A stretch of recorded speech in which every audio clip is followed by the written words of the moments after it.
Friends, welcome to my channel Swathi kitchen creation. Friends అందరూ బాగున్నారా? Friends నేను ఈరోజు హెల్దీ అండ్ టేస్టీగా ఉండే సుక్కకూర పప్పు అయితే ప్రిపేర్ చేస్తున్నానండి. ఇది ఆరోగ్యానికి చాలా మంచిదండి. నోటికి పుల్ల పుల్లగా చాలా టేస్టీగా చాలా బాగుంటుందండి. చాలా సింపుల్గా ప్రిపేర్ చేసుకోవచ్చు ఫ్రెండ్స్. మీరు కూడా ఈ వీడియోస్ తర్వాత ఒకసారి ట్రై చేయండి. ఎలా వచ్చిందో కామెంట్ బాక్స్లో కామెంట్ చేయండి ఫ్రెండ్స్. నేను ఇక్కడ మీడియం సైజు 3 సుక్కకూర కట్టలు అయితే తీసుకున్నానండి. కట్ చేసుకోవాలి. సుక్కకూర కట్టల ఆకులు అయితే కట్ చేసుకొని 2-3 టైం అయితే బాగా సాల్ట్ వేసుకొని వాటర్లో అయితే వాష్ చేసుకోవాలి. 2-3 టైం అయితే సాల్ట్ వేసుకొని వాష్ చేసుకొని పక్కన పెట్టేసుకోవాలి. ఇప్పుడైతే ఒక కప్పు కందిపప్పు అయితే తీసుకొని ప్రెషర్ కుక్కర్ యాడ్ చేసుకొని 2-3 టైం బాగా వాష్ చేసుకొని కట్ చేసి పెట్టుకున్న సుక్కకూర కూడా ఇందులో యాడ్ చేసుకోవాలి. అలాగే green chillies, onion pieces add చేసుకోవాలి. కొంచెం ఆయిల్, టర్మరిక్ పౌడర్ యాడ్ చేసుకొని 3 విజిల్స్ వచ్చే వరకు అయితే కుక్ చేసుకోవాలి.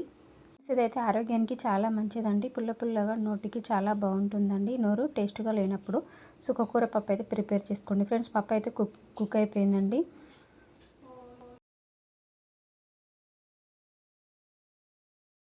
పప్పు అయితే కుక్ అయిందండి. పప్పునైతే బాగా కలుపుకోవాలండి.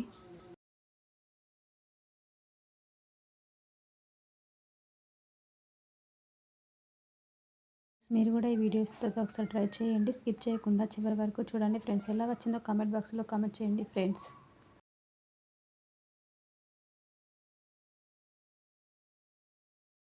ఇప్పుడైతే రెడ్ చిల్లీ పౌడర్, సాల్ట్ వేసుకోవాలి. కొంచెం టర్మరిక్ పౌడర్ కూడా యాడ్ చేసుకొని బాగా కలుపుకొని కొంచెం వాటర్ యాడ్ చేసుకొని 2-3 మినిట్స్ అయితే కుక్ చేసుకోవాలి. కరివేపాకు కూడా యాడ్ చేసుకొని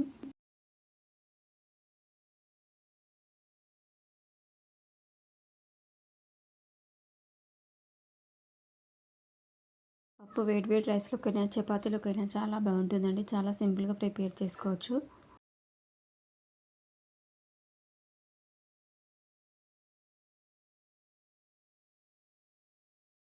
అయితే కుక్ అవుతుందండి. ఒక 2-3 మినిట్స్ కుక్ చేసుకొని స్టవ్ ఆఫ్ చేసుకోవాలి.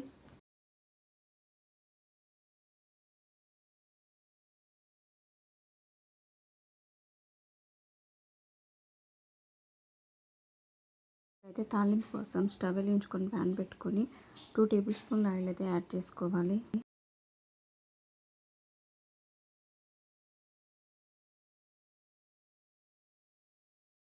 ఇప్పుడైతే 1 టేబుల్ స్పూన్ జీలకర్ర, ఆవాలు, కచ్చపచ్చ దంచుకున్న వెల్లుల్లి రెబ్బలు 5-6 green chillies, red chillies add చేసుకొని ఫ్రై చేసుకోవాలి. కరివేపాకు అయితే యాడ్ చేసుకొని ఇప్పుడు పప్పు అయితే యాడ్ చేసుకోవాలి.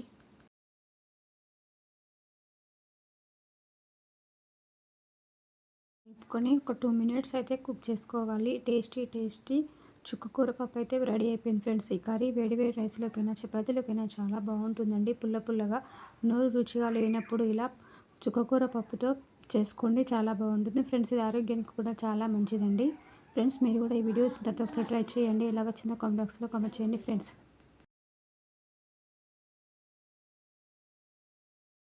మీకు ఎలాంటి రెసిపీస్ కావాలో కామెంట్ బాక్స్లో కామెంట్ చేయండి ఫ్రెండ్స్. వీడియోని లైక్ చేయండి, షేర్ చేయండి. మా ఛానల్ ఫస్ట్ టైం చూస్తే సబ్స్క్రైబ్ చేసుకొని సపోర్ట్ చేయండి ఫ్రెండ్స్. వీడియోని స్కిప్ చేయకుండా చివరి వరకు చూడండి.